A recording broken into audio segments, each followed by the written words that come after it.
Ayan, so ngayon po ay pupunta tayo sa aming garahe dito sa may Malabon.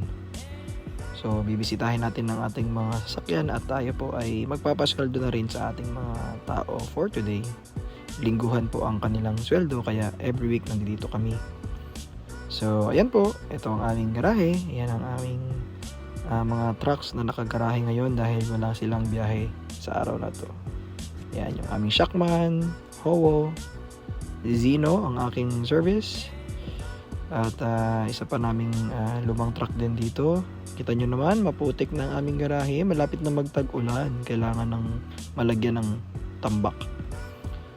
Yan, ito po ay yan ang aming kumpanya, Console Express Enterprises, at ito po ay isang Howo rin na due for repair, gawa ng na-clutch. So ayan po ang maliit naming garahe. At ngayon po ay sweldo time, tingin-tingin ng sweldo, at magla-lunch na rin kami. Ayan o, parang bibidyan natin. Gary o, sarap ng kain o. Kulang nga. Ito, ayun toolbox mo. Ito, may bagong tools ito. Toto. Nick, kasi bagong toolbox mo, Nick. Okay